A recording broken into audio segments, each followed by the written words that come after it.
Well, hey, how's it going, Capital City Baptist Church? If you don't know me, my name is Scott McIntosh. I help out with the youth ministry at Capital City, and I also get to produce the Thursday Daily Devos. And so thank you so much for tuning in. If you are new around these parts, welcome. And we are going to be in today Luke chapter 6, verses 43 through 45. And so if you have a Bible with you, go ahead and flip to the passage, and you can pause this video while you do so. And if you don't have a Bible handy, we'll always try to have a link in the description box that will take you to the passage via Bible Gateway, as long as you have an internet connection, which if you're watching online, chances are you probably do. So anyway, 40, chapter 6, 43 through 45 in the book of Luke. Jesus is giving his Sermon on the Mount, or at least Luke's version of it. And so this is what he says in the passage. No good tree bears bad fruit, nor does a bad tree bear good fruit. Each tree is recognized by its own fruit. People do not pick figs from thorn bushes or grapes from briars. A good man brings good things out of the good stored up in his heart, and an evil man brings evil things out of the evil stored up in his heart. For the mouth speaks what the heart is full of. When I was growing up, like many kids, my favorite breakfast food was cereal, and I don't mean like the healthy stuff like oatmeal and grape nuts or something like that. I mean the sugary stuff, the breakfast candy that I used to love to gorge on back in the day. A couple of my favorites were Cap'n Crunch, Reese's Puffs, Cinnamon Toast Crunch. Those are always my go-tos. But one cereal that I didn't always have in the house was Fruit Loops, because I didn't really much care for them. Despite all of the different colors, they all tasted the same, and they really do. If you can take a yellow fruit by the foot and a red fruit by the foot and eat them both one after the other, and you will find out they all taste the same. And really, it didn't taste like any distinguished fruits, right? Like it just had this weird, artificial, super sweet chemical taste. Yum. As a kid, you eat that stuff up, right? But as an adult, you look back and you're like, oh man, that's all those chemicals. What did that do to my body? How many years did that take off my life? But in this passage, Jesus teaches us that the life of a Christian is distinguished and recognized by the fruits he or she produces. There are two categories that Jesus uses here, good fruit and bad fruit. The good fruit is represented by how we receive the teachings of Jesus. Do we commit ourselves to careful study of the scriptures, to meditate on the heart of God and apply those lessons to our daily walk?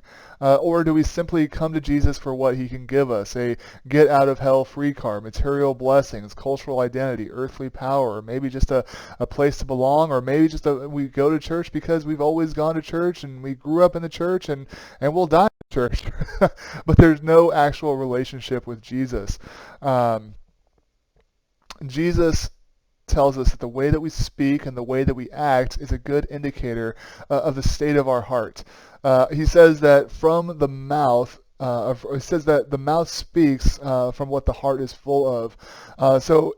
Excuse me. Is Jesus in your heart?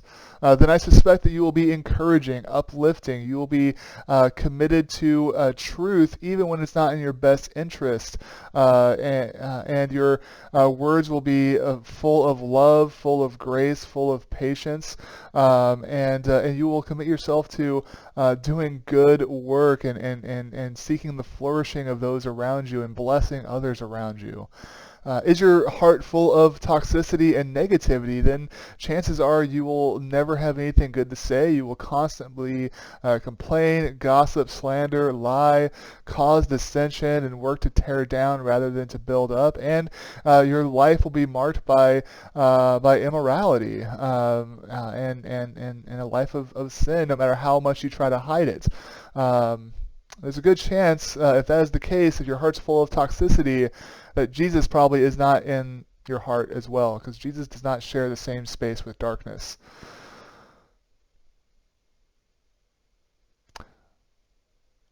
You may claim to be a Christian. You might have even said a prayer once to get your, like I said, your get out of hell free card. But on the inside, you're a dead and diseased tree that produces rotten and poisonous fruit. Or in other words, in my little illustration, you're kind of like a Fruit Loop. You have the appearance of being distinguished from the world. And the appearance of being something good to eat, but really deep down you're just like the rest of the world that is perishing. And if you eat too much of you, or if anybody eats too much of you, then they'll get a stomach ache.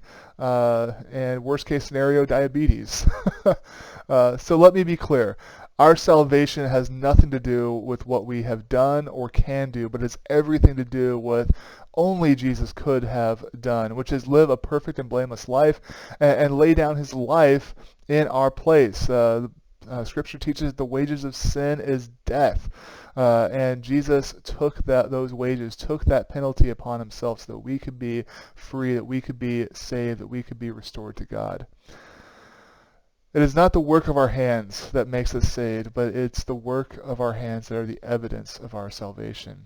And if you don't know Jesus and you're listening today, then I would love to invite you to make that commitment to Christ, to put your faith in him, to ask for salvation, not just to get your get out of hell free card, but to be restored to God, to right and perfect relationship with God, which is what you were created for.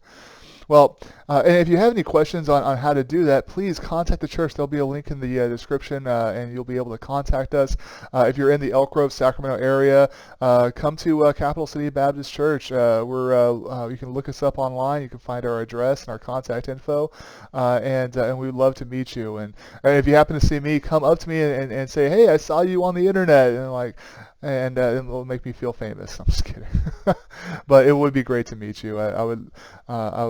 It's always a pleasure for us to introduce other people to Jesus. So, but anyway, I hope that you were encouraged by today's devotion, and I pray that you have a wonderful rest of your week. God bless.